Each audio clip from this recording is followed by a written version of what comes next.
Bonsoir tout le monde, je suis très contente de vous retrouver pour ce salon Luminam.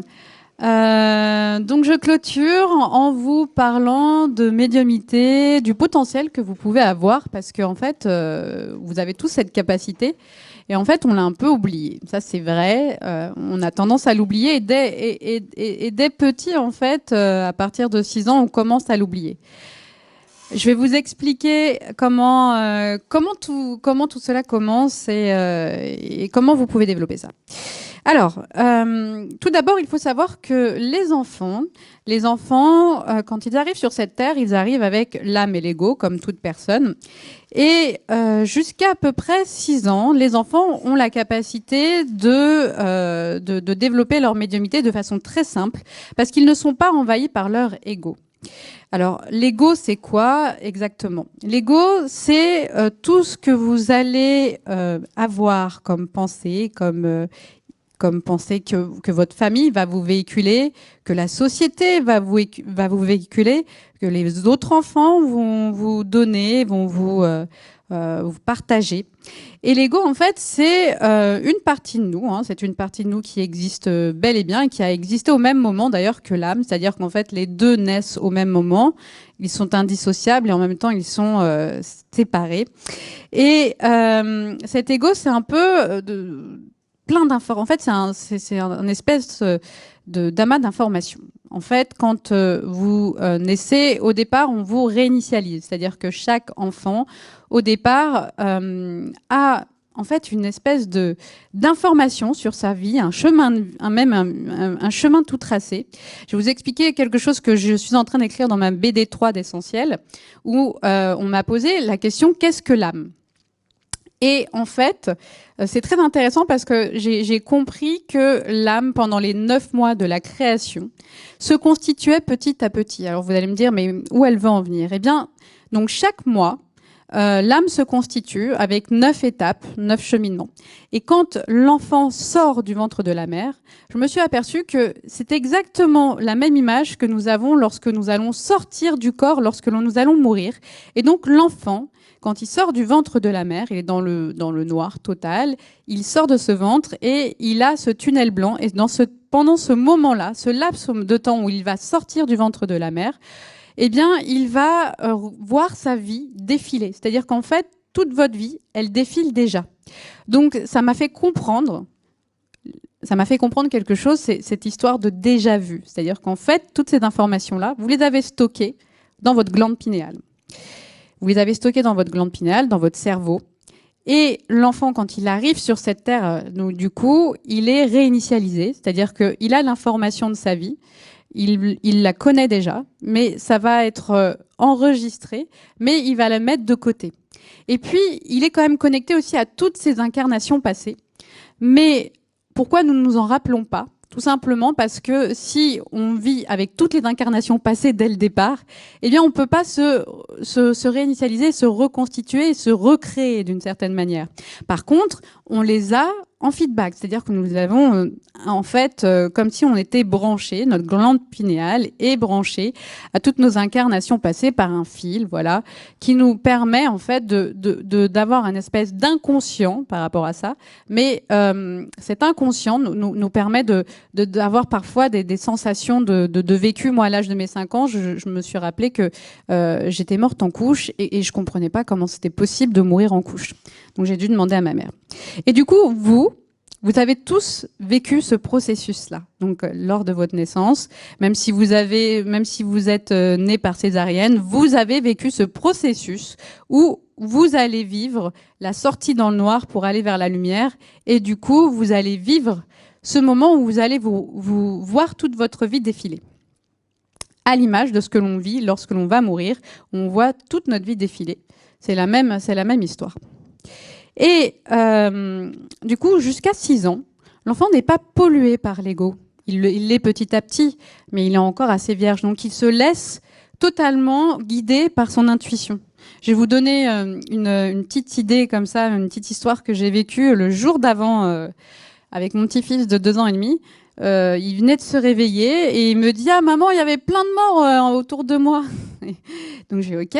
Et qu'est-ce qu'il faisait ces morts ?» Il me fait « Bah, il me regardait. » D'accord. Et ils t'ont parlé? Non, non, ils m'ont juste regardé. Donc, on voit bien que les enfants sont déjà dans la perception, comprennent déjà certaines notions très, très vite, très jeunes, et se laissent en fait guider par leur âme, beaucoup plus que par leur ego.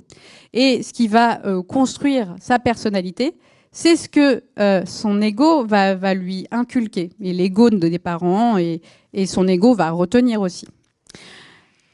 Donc tout ça, vous l'avez dans cette glande pinéale. Alors, bien évidemment, à partir de 8 ans, la plupart des enfants, comme ils sont dans une vie très sociabilisée, où ils ont des règles, et bien, ils vont mettre de côté cette partie d'âme qui est là, qui existe et qui communique bien avec la glande pinéale. Ils vont la mettre de côté pour développer une autre partie de leur cerveau qui est le néocortex. Donc, ils vont développer cette partie-là et ils vont mettre de côté leur âme. Alors, de temps en temps, certains enfants vont pas la mettre totalement de côté. Ils vont avoir des petits sursauts, des petits réveils, et d'autres vont totalement laisser de côté, ou d'autres vont carrément se dire, bon, bah non, je garde ma glande pinéale, je vais continuer à développer mes intuitions. Mais chaque personne dans cette salle est un médium potentiel. Qu'est-ce que c'est le médium, en fait? Déjà, le médium, c'est un moyen de communication. J'ai travaillé dans la radio, je me suis rendu compte que c'était un média et que média-médium, c'était quasiment la même racine et que c'est exactement la même chose. Vous êtes une radio qui reçoit plein de fréquences. Cette glande pinéale, elle nous permet de recevoir énormément de fréquences. Après, c'est à vous de vous brancher sur la fréquence que vous voulez. Il y a des personnes qui peuvent... Je me rappelle en Islande, j'entendais les elfes parler, donc c'était très intéressant. On peut communiquer avec les animaux, avec les âmes des animaux, avec les âmes de la nature, avec les arbres. Maintenant, j'entends même les insectes. C'est juste une question de comprendre cette fréquence et de s'y mettre et de s'y poser et de s'y concentrer. Ce qui compte réellement dans la médiumnité, c'est un moment de pouvoir lâcher prise avec cet ego. Parce qu'en fait, qu'est-ce qu'il fait, notre ego? Au quotidien, il nous pollue d'informations. Il nous pollue de pensées. Et donc, toutes ces pensées, elles vont vous polluer constamment. Et elles vont vous, en fait, faire en sorte, parce que l'ego, il aime bien faire ça, il aime bien faire en sorte que vous vous déviez de votre âme et que ça ne fasse pas le silence en vous. Parce qu'un médium, pour qu'il puisse se connecter à différentes fréquences, il est obligé de faire le silence en lui-même. C'est-à-dire qu'en fait, je fais un petit exercice que j'aime bien faire, et là, je l'ai vraiment simplifié pour que ce soit le plus simple possible pour n'importe quelle personne. C'est-à-dire que votre corps, c'est un véhicule, d'accord ? Vous avez ici la place du conducteur, et dans la place du conducteur, il y a l'âme qui se connecte à la glande pinéale. Et à côté, il y a l'ego qui doit être sur la partie passagère, le siège passager. Et la plupart du temps, en fait, les gens laissent l'ego piloter cette glande pinéale et finalement, l'ego va conduire alors que c'est à l'âme de le faire. Donc, je fais le petit travail où je dis à mon âme, allez, tu t'installes sur la place du conducteur et tu laisses l'ego aller du côté du passager. C'est un petit exercice de méditation que j'aime bien faire parce qu'en fait, c'est vrai qu'à ce moment-là, je me reconnecte à mon âme. Alors, le médium, c'est un moyen de communication. Comme je disais tout à l'heure, lors de la présentation, c'est celui qui est une radio et qui arrive à se connecter à différentes fréquences. Ça peut être des canalisations, ça peut être les anges, les archanges, ça peut être plein de choses, en fait. Et il y a le voyant. Alors, le voyant, c'est un médium aussi. C'est un médium aussi, mais qui, au départ, et ça a été mon cas d'ailleurs, c'est-à-dire qu'en fait, depuis toute petite, je voyais plein de choses, mais je pensais que c'était mon imagination. Et du coup, j'utilisais un support, c'était le tarot de Marseille à l'époque. Et c'est vrai, je me disais, waouh, c'est magnifique, c'est incroyable. Et en fait, les cartes me parlaient, c'est-à-dire qu'en fait, je les posais et elles me racontaient une histoire. Et le voyant fait quoi? En fait, il développe sa médiumnité à travers un support. Il va la développer à travers un support comme les cartes, comme la radiologie, comme donc le pendule, la numérologie, l'astrologie, mais même les personnes qui font de l'astrologie, qui utilisent un support ou de la numérologie d'ailleurs, on va dire très technique, finalement, de plus en plus, vont laisser guider leur intuition. Et en fait, comme si ils vont utiliser ce support comme un espèce de canal qui va leur permettre de lâcher prise justement avec ce que pourrait faire l'ego, c'est-à-dire quelque chose de catégorisé. Il va catégoriser, il va comprendre. Eh bien, quand on veut travailler avec sa partie médiumique, on lâche tout ça. Et c'est comme si, en fait, par exemple, moi, quand j'utilise ma numérologie, bien sûr, elle a de l'information que je peux retranscrire, qu'on peut réutiliser. Mais à un moment, c'est comme si cette étoile, elle me racontait une histoire. C'est-à-dire que les chiffres en eux-mêmes, de ces chiffres se dégage une vie, une histoire, des passages de notre vie actuelle ou de nos vies passées. Et en fait, l'exercice que vous devez faire pour pouvoir, et moi ce que j'aime bien, c'est un exercice que je donne souvent quand je fais mes formations pour développer la médiumnité, c'est de prendre les cartes, parce que même quand on fait le tarot, généralement, on a tendance à lire les cartes et dire, bon, ok, la lune... ça va être la fécondité, on va y mettre le pendu, ça va être la partie financière, ça va être la perte financière, ça peut être plein de choses. Et en fait, ce que j'aime faire, c'est plutôt de demander aux gens de prendre la carte et de voir ce qu'elle vous raconte comme histoire. D'ailleurs, j'avais une discussion une fois avec la personne qui avait créé l'oracle de la triade. Et quand je faisais des formations dessus, je les ai faites parce qu'une personne m'a dit, écoute, son livre, j'y arrive pas, j'ai besoin d'apprendre. Et du coup, Dominique Duplat m'avait dit, mais comment vous pouvez faire une formation sans vous appuyer sur mon livre? Je dis, mais parce que les cartes, elles vont vous parler et que n'importe quelle carte, elle va avoir une histoire qui va être claire pour une personne et qui ne va pas l'être pour l'autre. Et ce qui est génial dans la médiumnité, c'est que la même carte ne va pas forcément dire la même chose à une autre personne. Parce qu'en fait, chaque médium, chaque personne qui est dans cette salle va voir le même film, mais ne va jamais la raconter de la même façon. Et vous allez toujours le voir d'un point de vue différent. Donc vous allez être extrêmement complémentaires.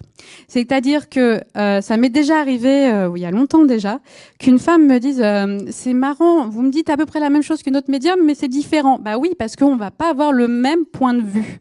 On va pas voir les mêmes choses de la même façon. On va pas regarder le film ou lire le livre de la même façon. Et du coup, on va avoir une perception différente. Ce qu'il faut comprendre, c'est que quand on a accès à cette glande pinéale, avec laquelle vous pouvez travailler de façon très simple. Il y a des exercices très simples que j'aime faire aussi. Par exemple, moi, mon téléphone, je mets exactement la même sonnerie pour tout. Et quand je m'amuse, pour tout le monde, eh ben je me dis, quand j'entends la sonnerie, je me dis, ah tiens, alors ça c'est mon chéri, ou alors là c'est une amie. Et à chaque fois, je me trompe pas. Et ça, c'est vraiment le petit test et le petit jeu qu'on peut faire et qui est toujours très facile et qui va vous aider à développer votre médiumité. Souvent, les gens pensent que pour développer sa médiumité, c'est compliqué. Non, c'est simple. Parce qu'en fait, pour retrouver sa médiumité, faut juste apprendre à s'amuser et à se reconnecter à soi. C'est extrêmement important. Parce que quand on est dans l'ego, donc dans cette partie égotique qui nous dévie de notre potentiel, eh bien lui, il va vous faire des réflexions, il va vous faire réfléchir, il va avoir sa logique. Et alors que lorsque l'on est enfant, on ne va pas réfléchir avec notre logique, on va le faire avec nos sensations. Et c'est ça, retrouver sa médiumnité, se reconnecter, c'est retrouver aussi ses sensations. Et surtout, laisser son potentiel. Souvent, j'ai beaucoup de gens qui me disent ouais, mais je pense que c'est mon imaginaire. Moi aussi, j'ai pensé longtemps que c'était mon imaginaire. Mais je vais vous raconter une histoire que j'ai vécue, que j'explique dans la BD2 d'Essentiel aussi. J'avais vu Le Seigneur des Anneaux, je trouve ça magique et tout. Bon, le temps passe. Et un jour, j'ai le personnage de Gandalf qui vient me parler. Oui, c'est mon imagination, encore je me dis, c'est pas possible. Et puis bon, je l'écoute, hein, bien évidemment. Moi, je fais ma petite histoire avec lui. On se raconte des choses. Il me raconte beaucoup plus de choses et moi, je l'écoute et voilà. Jusqu'au jour où mon ostéopathe, qui était avec moi à Paris, qui était très cartésienne, qui connaît pas du tout Le Seigneur des Anneaux, me dit, écoute Claire, faut que tu me formes au magnétisme. Et je lui fais, ok, il y a pas de souci Nathalie, je te forme au magnétisme. Donc elle me fait un soin. Et là, elle me dit, c'est qui ce vieux monsieur avec un avec une barbe blanche, une espèce de pipe, avec un chapeau pointu et qui avait une lettre, visiblement ça commence par un G. Et là j'ai fait ouais, ok, d'accord. Donc en fait elle est en train de me parler de Gandalf. Oui, bah c'est Gandalf. Ah ben oui, c'est lui et tout, il est en train de me parler, il arrête pas de nous regarder. Et là, je me suis dit, ok, donc ça veut dire que ce que je voyais, moi, dans mon imaginaire, qui était soi-disant mon imaginaire, ne l'était pas. Donc là, j'ai commencé à comprendre que, en fait, nous sommes des êtres multidimensionnels. Je le savais déjà plus ou moins, mais ça m'a vraiment donné confirmation. À tel point que même aujourd'hui, du coup, je reçois des messages de Gandalf et il m'a dit d'écrire un livre. J'ai trouvé un dessinateur, ça s'est fait très rapidement. Et parfois, il m'écrit des messages, alors j'écris et tout, je me dis, bon, là, il est en train de me parler de la Moria, des montagnes dans la terre du milieu, ok, est-ce que c'est vrai? Donc je regarde quand même sur Internet si c'est vrai ce qu'il est en train de m'écrire, et à chaque fois, ça se trompe pas, quoi, c'est juste. Donc c'est là où on se dit que notre imaginaire, en fait, il est souvent l'imaginaire même des écrivains. D'ailleurs, Tolkien l'expliquait. Il a écrit un livre sur les lettres du Père Noël, et il expliquait que c'était des lettres qu'il avait vu, qu'il avait reçu, avec le Père Noël, avec lequel il aurait discuté. Donc on comprend bien que la plupart des artistes se connectent à des dimensions. À des dimensions, ça ne veut pas dire qu'ils ne peuvent pas ajouter aussi de leur vécu. C'est pas, ça n'a pas de, c'est totalement sensé. Mais de se dire que Tolkien a finalement récupéré un langage qu'il a entendu lors de ses voyages, ça pourrait finalement être crédible et ça pourrait être beaucoup plus simple pour lui avec le temps, avec le temps avec lequel il l'a écrit. Et du coup, cette médiumnité que nous avons, en fait, on l'avait déjà quand on était enfant et souvent, on s'est mis de côté cette médiumnité, on l'a mise de côté. À quoi elle nous sert en fait, cette médiumnité? Elle nous sert à nous connecter à notre être profond, à nous reconnecter à notre âme. Parce qu'en fait, comme on est corps, âme, esprit, l'esprit c'est l'information. En fait, il faut imaginer que c'est que de l'information, des informations très pures, très très hautes. Et en fait, d'ailleurs, quand on parle dans la Bible de l'Esprit Saint, c'est une flamme qui descend. C'est une flamme, la force énergétique universelle, c'est ce feu qui va donner de l'information à cette âme, qui va la nourrir, et cette âme, du coup, va prendre le dessus et laisser le corps de cet être, prendre des décisions qui vont être en lien avec le cœur et avec cette glande pinéale. Alors que l'ego, lui, va vous piloter avec toute la masse d'informations qu'il a vécues dans cette incarnation, mais aussi qu'il a vécu dans des anciennes incarnations. Ça aussi, on se traîne beaucoup de choses. Et quand l'enfant arrive sur cette terre, il est réinitialisé. Est-ce que vous imaginez si on arrivait sur Terre en se rappelant toutes nos incarnations passées? Mais ce serait atroce, on n'aurait même plus le temps de vivre et d'exister par nous-mêmes dans cette vie-là.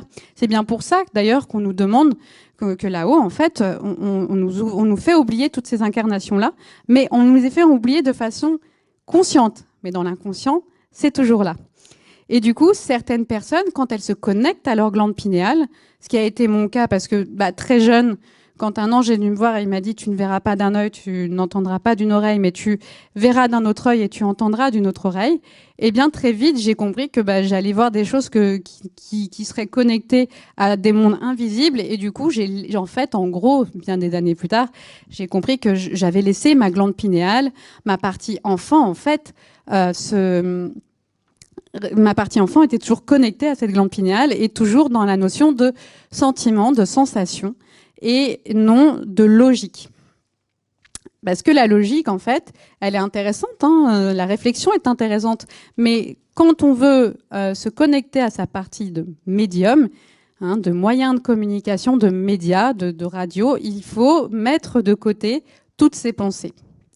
Ça, c'est une des clés. Et d'ailleurs, quand je me connecte lors de mes médiumnités, je suis dans un espace où je suis dans le noir total, c'est-à-dire que je suis avec vous en train de parler, mais en même temps, je suis dans un espace de mon cerveau où c'est le noir, le silence total, et où je peux du coup recevoir les informations.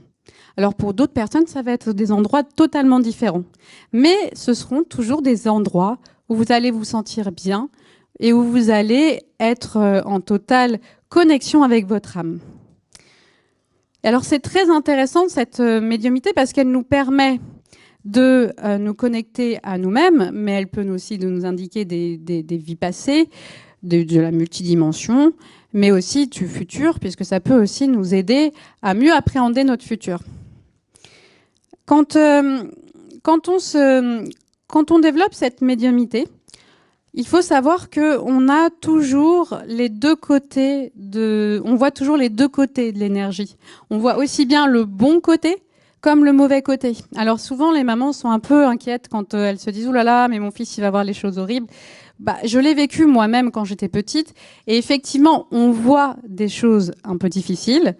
Et en même temps, je pense que plus on évolue, d'ailleurs, c'est souvent les personnes me disent « Oh là là, j'évolue énormément au niveau de ma médiumnité et je vois des choses atroces. » Mais c'est normal parce que vous voyez forcément les deux côtés. Aussi bien le côté positif que le côté négatif. Et en fait, c'est aussi pour nous permettre d'appréhender, de mieux accepter d'une certaine façon cette négativité et de moins en moins en avoir peur. Parce que c'est vrai qu'il y a beaucoup de personnes qui ont un don de médium. Je pense à mon frère notamment qui l'avait et qui l'a encore, mais en fait il l'a bloqué. Il m'a dit non, moi je vois trop de choses horribles, je préfère bloquer. Parce que ça le faisait peur. Alors ça aussi, c'est un moyen de protection, c'est-à-dire que l'ego va se protéger et il veut bloquer parce que ça lui fait trop peur. Mais un moment ou un autre, même si vous ne le faites pas dans cette vie, vous serez obligé de le faire à un moment dans une autre vie, tout simplement parce que vous êtes obligé d'accepter ce côté-là. C'est-à-dire qu'en fait, il fait partie de cette dualité dans le monde dans lequel nous sommes. Et il ne faut pas en avoir peur parce que de toute façon, au fur et à mesure que j'ai expérimenté ce monde-là, j'ai compris une chose, c'est qu'ils n'aiment pas l'amour. Ils n'aiment pas l'amour, ils n'aiment pas l'amour. Donc en fait, quand on leur envoie de l'amour, ça les fait fuir.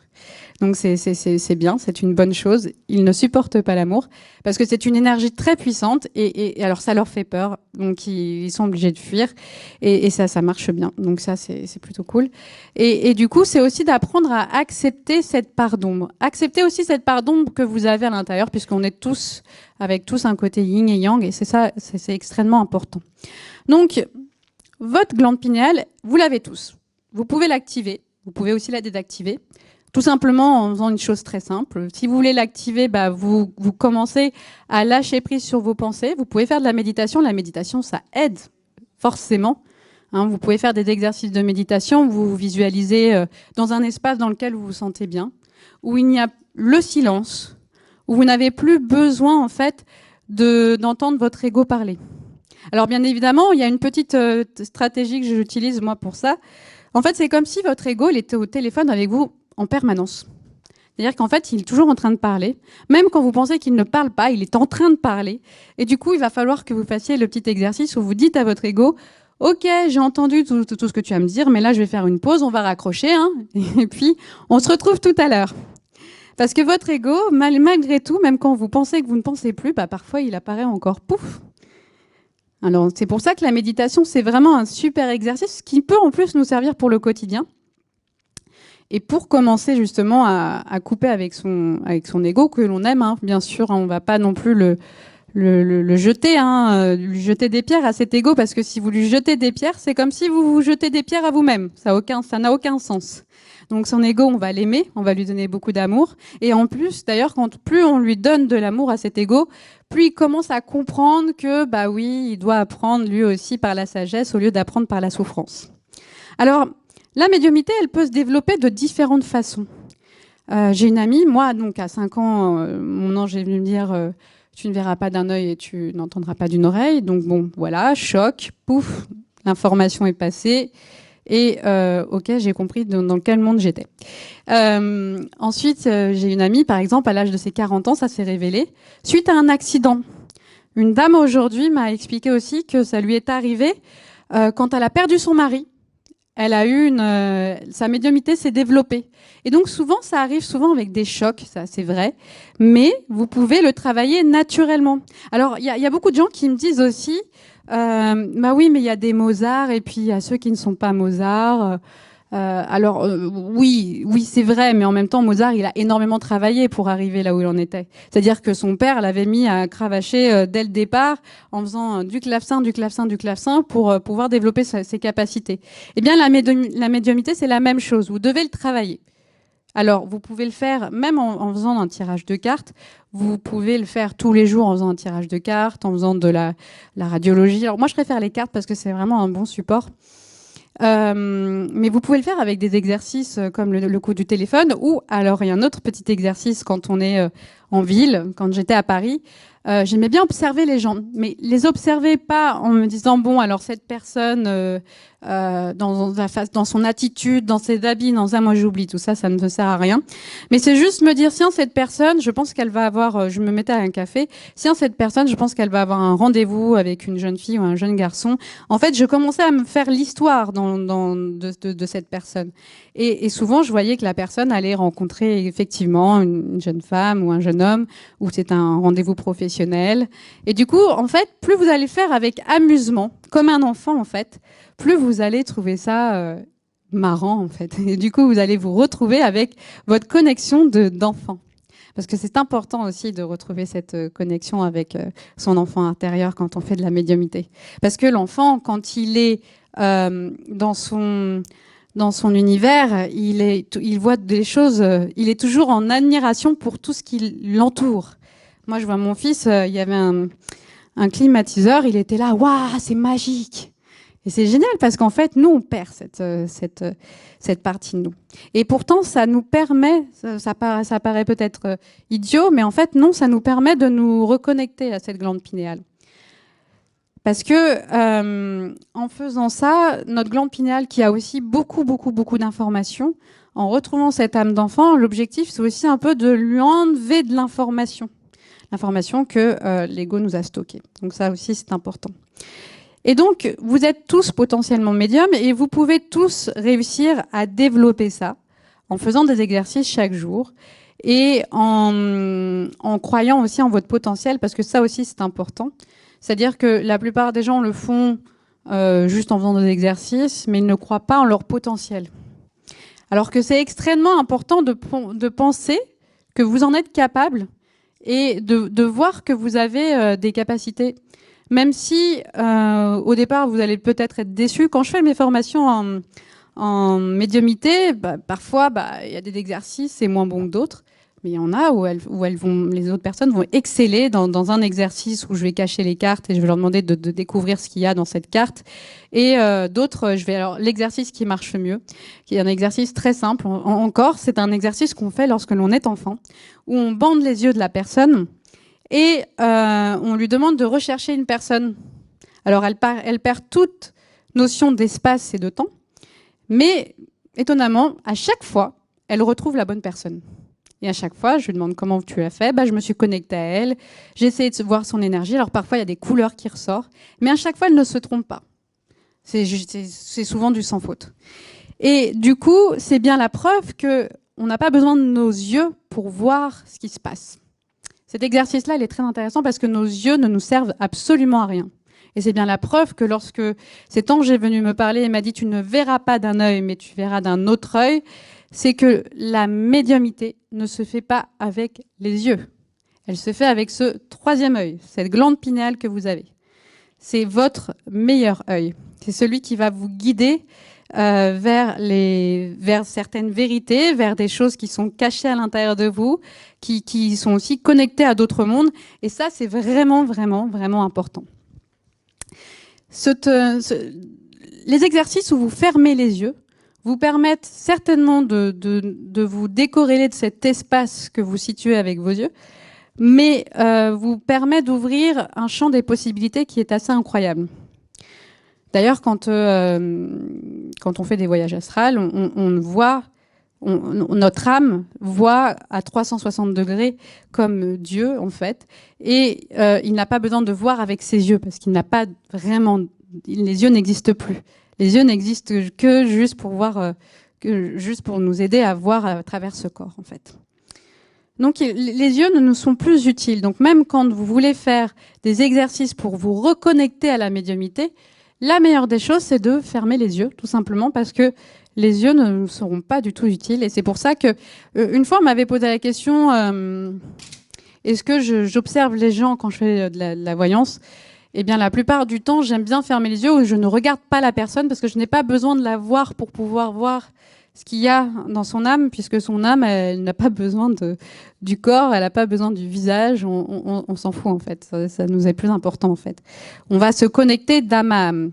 D'ailleurs, vous pouvez faire des exercices aussi au niveau des connexions. Comme je vous disais tout à l'heure, vous êtes une radio qui peut capter des fréquences. Donc l'exercice de radio, vous pouvez le faire. Quand j'étais en Islande, je me connectais à la fréquence des elfes. Voilà, je me mettais fréquence elfe. Si vous voulez communiquer avec une âme, voilà, des animaux, bah, qu'est-ce que vous faites? Vous vous connectez. Qu'est-ce que fait le médium? Il prend une photo d'un animal, le nom, le prénom, enfin le prénom surtout, la date de naissance s'il l'a, mais il se connecte à cet animal et vient plus que l'animal, parce qu'il va souvent se connecter à l'âme de l'animal. Donc, il va aller sur la fréquence vibratoire de l'animal. Il faut savoir que chaque humain a sa propre fréquence, mais nous avons quand même une fréquence commune. Voilà, chaque humain a sa propre fréquence, mais nous avons tous ensemble, en fait, nous allons faire une fréquence commune. C'est comme si quelqu'un chantait là, et puis l'autre chante là, mais pas sur le même ton, mais cette chorale de personnes va faire une seule fréquence. Et donc même, on a découvert d'ailleurs que la Terre avait une fréquence et que les planètes ont une fréquence. C'est normal. Et elles peuvent changer même avec le temps en fonction de l'énergie que l'on va donner à cette Terre. Et du coup, cette fréquence, elle est intéressante parce que à partir du moment où vous comprenez que tout est fréquence, vous pouvez vous capter, vous mettre, brancher vos antennes, vous pouvez même visualiser vos antennes, capter des personnes comme des personnes décédées, et ou des anges, ou des archanges, ou bien d'autres encore. Donc, il faut vraiment imaginer que vous êtes, que cette glande pinéale, c'est un peu comme une fréquence, et vous pouvez demander à vous brancher à cette fréquence. N'ayez pas peur de votre imagination, hein, même en communication animale, j'ai eu des personnes, là, une personne avec laquelle j'avais fait un test, et elle s'était aperçue qu'en fait, elle avait raison sur tout, sur cet animal, elle avait pas du tout faux, mais en fait, elle pensait qu'elle avait tout faux. Mais non, c'est juste parce que son ego lui disait « ouais, non, mais tu as tout faux ».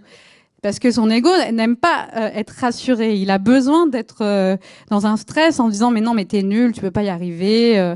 Mais non, mais ça, c'est votre ego qui pense. Votre ego peut vous dévier. J'ai eu une ou deux personnes comme ça lors de mes formations qui étaient totalement pilotées par leur ego. Et du coup, quand elles faisaient l'exercice, elles avaient toujours tout faux. Je dis bah c'est bien, tu sais au moins que tu es piloté par ton ego à ce moment-là. Et du coup, il faut trouver la stratégie pour pouvoir comprendre comment se faire piloter par son âme et son ego. Alors, je vous ai donné le petit exercice tout à l'heure, mais un exercice qui est très simple pour savoir comment vous pouvez être piloté par votre âme et votre ego, justement, c'est celui que je fais quand je suis en formation. Vous prenez des cartes. Alors moi, ce que j'aime bien faire pour débuter, vous prenez un jeu de cartes de 52, vous prenez les rois et les reines, vous les mélangez et vous ne les retournez pas. Et vous regardez si c'est le roi ou si c'est la reine. Si vous avez tout faux, vous pouvez vous dire « Ok, donc ça veut dire que là, c'est mon ego qui prend le dessus ». Si vous avez un bon résultat, ça veut dire que vous pouvez vous connecter un peu plus à votre âme. Une chose qui est très intéressante pour déceler l'âme et l'ego. L'ego, déjà, alors une chose est intéressante, c'est que généralement, sauf dans le cas où on est totalement piloté par l'ego, mais ça c'est un cas spécial, c'est rare, généralement, vous avez toujours la première information est toujours la bonne. Généralement, la première information est toujours la bonne, sauf que parfois vous allez avoir une pensée parasite qui va vous dire « ouais, mais non, en fait, je pense que c'est un roi ». Et souvent, les gens me disent « ah, mais je savais que c'était un roi, mais en fait, j'ai dit dame parce que j'ai pensé, deuxième pensée, j'ai pensé dame ». Alors, en fait, il faut vraiment écouter la première intuition. Et puis, il y a quelque chose que j'aime bien faire comme exercice, c'est de savoir si c'est léger ou si c'est lourd. L'ego aime bien compliquer tout. Voilà, lui, il adore compliquer toutes les informations. Dès qu'il y a un problème, ça devient une montagne. Donc, il adore compliquer. Et du coup, qu'est-ce que ça génère à l'intérieur de notre corps? Puisque notre corps, il nous sert à quoi? C'est le réceptacle qui nous permet de comprendre comment on fonctionne. Donc, notre corps, s'il réagit de façon lourde, ça veut dire que votre ego est en train de vous piloter et que vous voulez avoir des choses compliquées et que vous voulez vous retrouver dans une situation compliquée. Par contre, si c'est léger, eh bien là, vous pouvez vous dire que c'est votre âme. Et je vais vous dire une petite confidence que j'ai remarquée ces derniers temps. On m'a souvent parlé des blessures, des 5 blessures de l'âme de Lise Bourbeau, que je trouve très intéressant sur certains points et d'autres un peu moins. Et en fait, je me suis rendu compte, mais pourquoi on parle de 5 blessures de l'âme? L'âme, elle est pure, elle est belle, elle est bien. Pourquoi elle a des blessures? En fait, c'est l'ego qui vous fait croire que vous avez des blessures. Donc en fait, on devrait renommer les 5 blessures de l'âme et dire les 5 blessures de l'ego. Parce que l'ego, en fait, c'est quoi? C'est du karma. C'est toutes les informations que vous avez stockées dans votre karma, dans vos anciennes incarnations et que vous n'avez toujours pas traitées. Donc en fait, oui, les 5 blessures de l'ego, on les connaît bien, l'abandon, le rejet. Et donc effectivement, lui, l'ego, il veut vraiment que ce soit douloureux et compliqué. Et quand c'est léger, c'est déjà l'âme, voilà, qui peut vous parler. Alors il y a un cas particulier où ça peut être lourd, et c'est l'âme qui vous parle. Je vais vous le raconter. Quand j'ai eu 12 ans, j'arrêtais pas de tirer les cartes. Et oui, non, 12 ans, c'était le deuxième. Ça, c'était le deuxième. Le premier, quand j'avais 12 ans, j'ai eu un accident de voiture.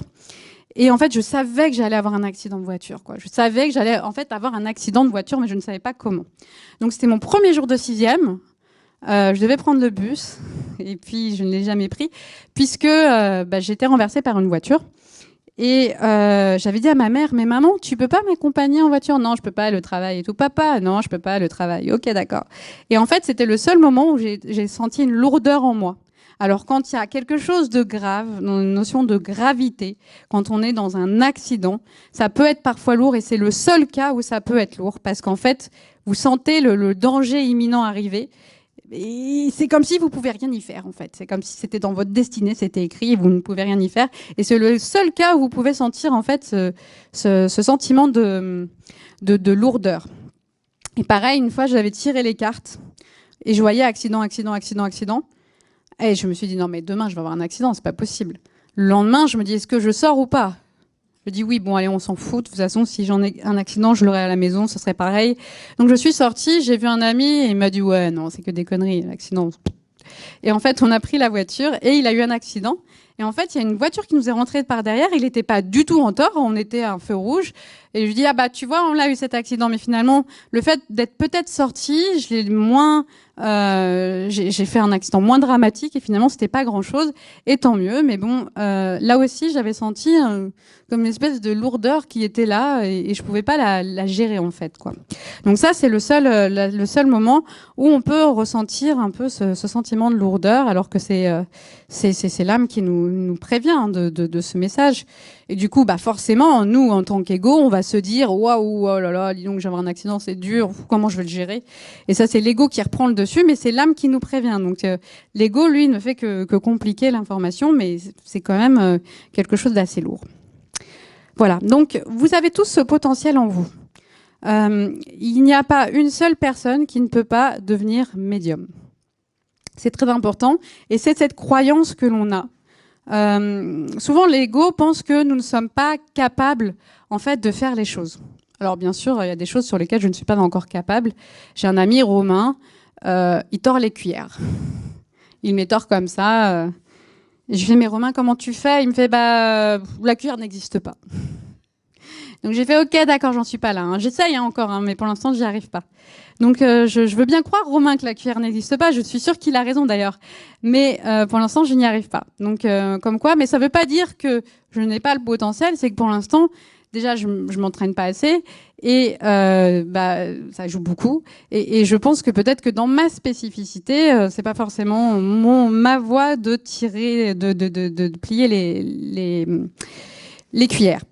Mais vous avez tous une spécificité. Même dans cette médiumité, lui, sa spécificité, c'est de tordre les cuillères. C'est de développer les voyages astrales. C'est de maîtriser l'eau, parce qu'il le fait de plus en plus. Et j'ai déjà rencontré des gens qui étaient télépathes et qui ne le savaient pas, et en faisant des exercices, se sont rendus compte qu'ils l'étaient bien.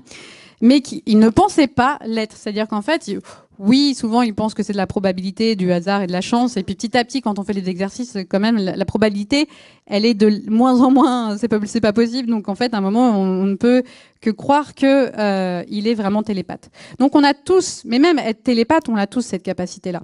Je pense qu'il n'y a pas une personne dans cette salle qui n'a jamais vécu la sensation de vouloir compléter la phrase de quelqu'un ou d'entendre la pensée de quelqu'un ou encore d'avoir une sensation de déjà-vu.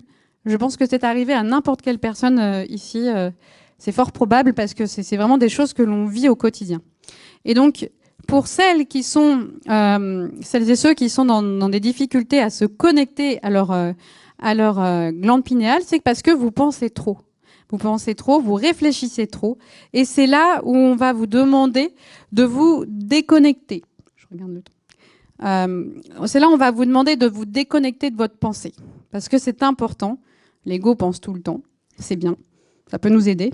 Mais dans cet exercice de se reconnecter à soi, ça ne va pas nous aider. Et du coup, ça va être la croyance, la foi. Parce qu'en fait, vous pensez que vous êtes pas puissant, mais même dans le quotidien, vous pouvez l'être pour des choses, mais insoupçonnées. Parce que la médiumnité, en gros, c'est un moyen de communication. On l'utilise vers l'extérieur, mais on peut très bien l'utiliser dans l'intérieur de son corps. C'est-à-dire que vous pouvez aussi communiquer avec votre corps et vous pouvez même aussi interagir avec lui. Alors vous allez me dire à quoi ça sert. Je vais vous expliquer quelque chose que j'ai vécu en 2012, je crois, de mémoire, mais je suis plus sûre. Quand j'étais chef de projet à Deuxy, je devais aller aux États-Unis, à New York, et le soir, avant d'y aller, je me suis percé le tympan à plus de la moitié. Et en fait, donc je suis allée aux États-Unis, je sentais qu'il était percé. On m'a dit aux urgences, on m'a dit que non. Bon, et quand je suis allée aux États-Unis, j'étais voir un autre médecin, il m'a dit oui, vous avez le tympan percé. Et je suis revenue en France, j'ai été voir 2 médecins. La première me dit, bon, il faut faire une greffe. Et le deuxième me dit, vous pouvez le reconstituer. Mais en fait, ça se reconstitue. Donc, vous pouvez laisser les choses se faire. Et moi, j'ai pris le devant. Et j'ai demandé à mon oreille de se reconstituer. Et je visualisais mon tympan se reconstituer. Et en quoi c'est un outil de médium? Et ben en fait, vous êtes maître de votre corps, vous êtes le dieu de votre corps, et faire ces exercices, c'est déjà se reconnecter à soi, et c'est déjà se reconnecter à son âme. Parce qu'en fait, c'est quoi l'âme? L'âme, c'est une partie de Dieu. Quand vous mourrez, vous allez en fait vivre l'expérience de Dieu à 100%. C'est-à-dire qu'à ce moment-là, vous allez être, vous allez plus voir de façon limitée comme nous voyons ici. Vous allez voir à 360 degrés. Vous allez entendre tout. Parce que quand on communique avec des personnes décédées qui viennent de pays arabes, d'Angleterre, moi je les entends en parler en anglais, mais ils me parlent en français, c'est-à-dire qu'il y a traduction automatique. Ils comprennent tout, ils entendent tout, ils voient tout. Vous pouvez même parler par la pensée avec eux, ils vous entendent.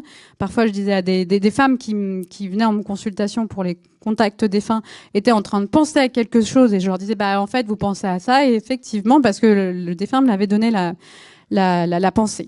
Donc, qu'est-ce qui se passe en fait? Eh bien, en fait, vous êtes Dieu. Mais en fait, ce que vous ne savez pas, c'est que votre âme, en ce moment, elle est là. Hein. Elle est là avec vous. Et vous êtes déjà un Dieu. Et encore, là où c'est hyper subtil, c'est que votre corps, en fait, c'est un univers. Un univers qui fonctionne. Et qui est le maître de ce corps? Eh bien, c'est vous. Et qui en est le Dieu? C'est vous. Et donc, de travailler sur son corps, c'est déjà une façon de se reconnecter à votre divinité et à votre médiumité. Parce qu'en fait, la médiumité, au fond, c'est une glande pinéale qui donne de l'information et qui en reçoit en permanence. Donc, elle en capte, c'est comme une radio, elle capte la fréquence et puis elle transmet l'information. Eh bien, cette glande pinéale fait la même chose et vous pouvez faire la même chose avec votre corps. D'ailleurs, j'avais fait une expérience très intéressante dans mes méditations. J'ai fait une expérience où j'ai été voir mes globules rouges pour rehausser un peu leur performance, parce que je regardais ma prise de sang, je me c'est pas terrible. Et je leur ai dit, voilà, je suis votre Dieu, je m'appelle Claire, je suis votre Dieu, allez annoncer la bonne nouvelle à tout le monde pour dire que vous pouvez être paix, amour, que vous pouvez être joie, parce que c'est important d'être joie, même dans mon corps, c'est important. Et du coup, j'ai vu mes petits globules rouges dire ouais, chouette et tout, c'est cool, on va commencer à annoncer la bonne nouvelle. Alors il y en a qui n'entendaient pas du tout, il y en a qui entendaient. Et quand ils commençaient à le communiquer à mes autres globules rouges, j'en ai entendu dire ouais, non mais c'est pas vrai, là t'es en train de nous dire des conneries. Et c'est marrant parce qu'en fait, je me suis dit ouais, ça ressemble à quelque chose qu'on a entendu dans la Bible avec cette histoire de bonne nouvelle. Il y a des gens qui croient pas. Et en fait, à notre corps, on peut déjà être le Dieu de notre corps. Et en quoi c'est important? C'est juste que vous allez vous reconnecter à votre divinité. Puisqu'en fait, on est tous divins. On est tous une partie de Dieu. Et nous, à notre échelle, nous sommes juste une petite poussière de ce que notre âme est vraiment. C'est-à-dire que notre âme, il faut s'imaginer que nous sommes un globule rouge de notre âme et que au-dessus de nous, même s'il n'y a pas de au-dessus, mais on va le visualiser comme ça chez nous, dans notre partie terrestre, au-dessus de nous, il y a une autre partie où nous avons un cordon, en fait, un cordon ombilical qui va se reconnecter à notre source, qui est une pixel de l'univers. Et à chaque dimension, nous avons une partie de nous qui est connectée à cette âme. En gros, faudrait imaginer que l'âme, c'est un grand cercle, voilà. Nous sommes ici. Et en fait, au-dessus, il y a aussi un autre cercle où il y a une autre partie de vous qui est en train de vivre en ce moment même. Quand je parle, par exemple, du walking, ça veut dire quoi, walking? C'est le cheminement intérieur. Et on fait un cheminement intérieur pour se reconnecter à sa partie angélique qui existe dans une autre dimension, qui a un téléphone et qui, de temps en temps, vous envoie des messages que vous recevez. Et parfois, vous ne recevez pas. Mais vous pouvez mettre la communication avec un autre téléphone, avec le fil, pour pouvoir faire en sorte que la communication, elle transite constamment. Donc le walking, c'est un cheminement intérieur et tout le monde a cette capacité-là. Certains vont la développer dans une incarnation, d'autres ont cette capacité, ne vont même pas le développer dans cette incarnation, c'est-à-dire qu'ils ont le potentiel, ils ne vont pas le faire. Ça dépend de chacun et du parcours que vous avez choisi dans cette vie-là. Mais en somme, vous avez cette capacité, tout le monde a cette capacité-là. Ce qui est important, du coup, c'est en reprenant possession de votre corps et de votre divinité, eh bien, vous allez reprendre possession de votre potentiel, parce que nous avons tous le même potentiel. On a tous le même potentiel, après, on prendra plus de temps voilà, que certains. Et puis, on a parfois pas l'envie, on a parfois l'envie, ça dépend. C'est vrai que tordre les cuillères, je ne l'ai pas refait. Donc voilà, après, c'est une question de choix et d'envie, tout simplement. C'est vraiment une question de choix et d'envie. Donc, cette médiumnité que vous avez, elle peut vous servir pour plein de choses, en fait, dans votre quotidien. En quoi elle va vous servir? Déjà, elle va vous servir de prendre des décisions beaucoup plus facilement. Souvent, quand vous êtes piloté par votre ego, eh bien, votre ego va vouloir vous faire... il va vouloir vous rendre les choses compliquées. Ça va être... il va vous faire dire, OK, bon, on va faire ça, mais on va le faire de cette façon, en voulant contrôler, en voulant faire les choses. Et finalement, quand vous allez être connecté à votre médiumnité, vous allez vous dire, OK, finalement, est-ce qu'on peut laisser les choses se faire naturellement? C'est-à-dire que souvent, on a tendance à vouloir tout contrôler. Et puis, finalement, si on pouvait lâcher prise sur ce contrôle. Lâcher prise sur ce contrôle, c'est aussi laisser faire l'univers. Vous pouvez demander à l'univers de faire les choses. Vous pouvez lui dire, bon voilà, j'ai un petit souci en ce moment, c'est comme le petit globule rouge. Voilà, j'ai besoin de vous, j'ai besoin d'énergie, j'ai besoin d'aller vers telle voie. Est-ce que vous pouvez me montrer la voie? Et si vous voulez laisser l'univers vous répondre, parce que vous pouvez lui envoyer un message et il peut vous répondre, eh bien les choses se feront de façon plus naturelle. C'est-à-dire que quand on lâche le contrôle, parfois, en fait, les choses arrivent beaucoup plus facilement. Je vais vous donner un exemple très intéressant que j'ai vécu. Donc je voulais absolument avoir un enfant. Ça fait 5 ans que j'entendais mon fils me parler. À un moment, je commençais à en avoir marre. Et puis j'ai trouvé le papa. Et une fois, je me suis retrouvée à dire à une copine, ouais, j'en peux plus, j'en ai marre, en pleurs et tout, mais j'en peux plus, il viendra pas. Et puis elle m'a dit, mais lâche prise, Claire. Lâche prise parce que c'est la meilleure des choses à faire. Sur le coup, j'ai fait OK, d'accord, je vais lâcher prise. Effectivement, je me suis consacrée à autre chose. J'ai totalement oublié mon fils, même si je savais qu'un jour il viendrait, mais c'était plus ma priorité. Et en fait, il a même pas fallu 6 mois pour qu'il arrive après. C'est-à-dire que dès que j'ai été happée par mon projet, eh bien, le papa est arrivé. 4 mois plus tard, peut-être pas, mais 5-6 mois plus tard, voilà, j'étais enceinte et 6 mois plus tard, 9 mois plus tard, 8 mois plus tard, Ézéchiel arrivait. Donc, c'est là où j'ai compris qu'en fait, le lâcher-prise nous permettait d'aller beaucoup plus vite et que notre âme, en fait, quand on lui demande des choses, elle peut être à notre écoute et elle peut nous aider à aller vers le bon chemin. Parfois, vous allez penser que le bon chemin est long et difficile, mais je vous garantis que la plupart du temps, c'est votre ego qui le rend beaucoup plus compliqué et beaucoup plus difficile que vous ne le pensez. Et c'est parce que vous avez peut-être besoin de comprendre certaines choses, et en ça, ce n'est pas négatif, parfois, de prendre le temps de comprendre certaines choses. Donc, votre médiumnité, elle va vous permettre de vous connecter, en fait, à une confiance universelle, à une confiance en ce que l'univers peut vous donner, en fait une certaine sérénité. C'est ce que maintenant j'ai acquis cette sérénité. Et encore, ce qui est plus intéressant maintenant, c'est que je suis vraiment parfois dans cette joie quand je venais ici, alors qu'au départ, les salons, c'est pas vraiment mon truc en fait. La dernière fois, j'en ai fait en 2015. Et je me suis dit, oulala, les salons, c'est lourd et tout. Bon, Didier m'en a parlé, je me suis dit, ok, je vais y aller. Eh bien, en fait, j'ai eu une joie, un peu avant de venir, une joie d'enfant, comme si j'étais toute joyeuse. Et en fait, là, je commence à expérimenter cette joie profonde où on commence à être joyeux pour tout et pour n'importe quoi. Et du coup, je trouve que c'est vraiment sympa. Et finalement, je me sens bien, en fait, ici, dans ce salon. J'ai bien aimé, j'ai rencontré des gens super. Et donc, ça, c'est vraiment quelque chose d'agréable. En fait, au fur et à mesure où vous allez vous connecter à votre âme, vous allez ressentir une joie qui paraît être un peu bête, en fait. Et en fait, cette joie, elle est hyper intéressante parce qu'elle va vous transmettre en fait une sensation de bien-être et une sensation que quoi qu'il arrive, tout ce que vous allez vivre va vous apporter quelque chose. Donc, ça change beaucoup au niveau de la perception. N'oubliez pas que votre ego, lui, veut vous faire apprendre par souffrance. Et votre âme va vouloir vous apprendre par sagesse. Donc, quand vous allez être à ce moment-là, la vie va vous sembler beaucoup plus simple et beaucoup plus facile. Et étonnamment, c'est que concrètement, ça va vraiment se réaliser. Ça va vraiment se réaliser et vous allez vraiment beaucoup changer à l'intérieur de vous. Mais ces changements vont être bénéfiques et vont vous apporter énormément. Alors, cultiver cette médiumnité, c'est quelque chose d'important, puisqu'en fait, c'est retrouver la divinité qui est en vous. Retrouver ce sacré et ce divin qui vous appartient. Et même de faire quelque chose de sacré. Je me rappelle quand j'avais vu un film de Woody Allen, c'était marrant. C'était Harry dans tous ses états. À un moment, il y a Demi Moore qui joue une femme juive et qui prie à chaque fois qu'elle fait quelque chose. Sur le coup, je trouvais ça marrant. Et en fait, je trouvais ça même un peu débile. Mais maintenant, je suis un peu comme ça aussi. Je prie pour remettre de l'eau. Mais en fait, je fais ça avec amusement. Dans son film, c'était vraiment quelque chose de sérieux. Alors que moi, je le fais de façon beaucoup plus simple et beaucoup plus amusante. Donc, comme quoi, en fait, on va retrouver, quand on retrouve sa médiumnité, on retrouve son âme d'enfant. Et c'est ça qui est important, de retrouver votre âme d'enfant.